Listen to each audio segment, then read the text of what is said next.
So there was an incident where U.S. soldiers allegedly kidnapped 17 Afghan civilians, killed 10 of them. They showed up in a grave right near where they were staying. And some of the accusations came from a translator, an Afghan translator, who was working with the Green Berets.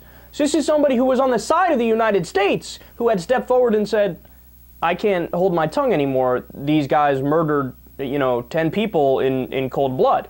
So naturally, the Afghanistan officials said, well, okay, we'll do an investigation. We'll figure out what happened here. We'll get to the bottom of it. So nobody's saying like, okay, definitely bringing charges, definitely throwing these people in an Afghan jail, which they're not allowed to do under international law. There's some sort of agreement, a treaty, where U.S. soldiers can't spend time in a prison in Afghanistan. So they just want to look into it to get an answer. They just want an answer. And Human Rights Watch has now stepped in and said the U.S. should investigate the incident fully. But they're not going to do that. The U.S. doesn't want to do that. So what happens from this point on? Can U.S. soldiers be tried under Afghan law? As I said, no, they can't. Will they be submitted to an international court and there'll be some sort of UN investigation to get to the bottom of this? Nope, that's not happening either. The U.S. laughs at international law and always disregards it. So will they face some sort of, I don't know, military punishment at home or some sort of punishment in a court at home? Nope, that's not going to happen either. So here we have a scenario where it is likely the case, we can't say for sure because they won't let us investigate it further. It is likely the case that a lot of some American soldiers committed a crime, the crime of murder or manslaughter or something like that, to Afghanistan civilians, and there's going to be no justice at all, not even an attempt at justice. So knowing this story, which is absolutely heartbreaking, my question is, to everybody who is thick-headed and doesn't think these things through, why do they hate us? Gee, I wonder why they hate us. Now, understand, I get it, man. Of course, there's a lot of, flat-out religious objection to Western society, to America, to the idea of modern civilization, if you will. And one can make a strong argument, and an argument, in fact, I agree with, that Al-Qaeda is in that group. They're just flat-out religious fundamentalists. They're jihadis, right? Al-Shabaab, I could run through a list of extremist Islamic groups, right? You could say the Taliban as well. You could say Hezbollah, which is a Shia group, but essentially the same thing, to a lesser degree, but the same thing we're talking about here. You could argue Hamas to a smaller extent as well. I get it. There are plenty of people who are just reactionaries against America no matter what we do, right?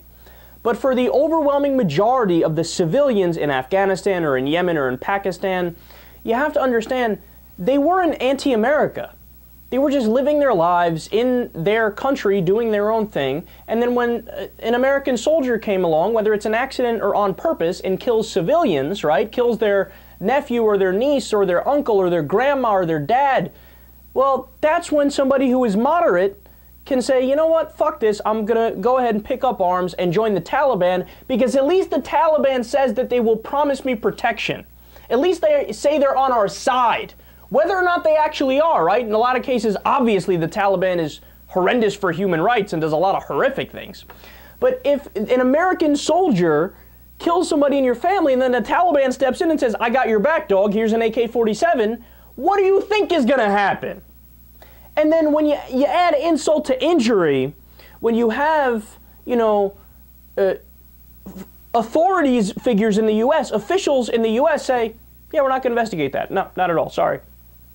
Sucks for all those civilians. Sucks for the families of those civilians. It is what it is, man. It's a war zone. People die. But when there's a clear violation of human rights, when there's a clear violation of international law, of course you should look into it and try to figure out, get to the bottom of it, and then do whatever's appropriate at that time, whether it's give out punishment, dishonorable discharges, I don't know, anything, right? But when we refuse to even do that, and here's the main point, we become the monster that we're trying to avoid, right? So we're fighting this whole, the war on terror supposedly because we're fighting against people who don't believe in justice, who don't believe in human rights and all these high-minded values. But if we kill civilians and then say we're not even going to attempt to try to get justice, what makes us any better in that respect?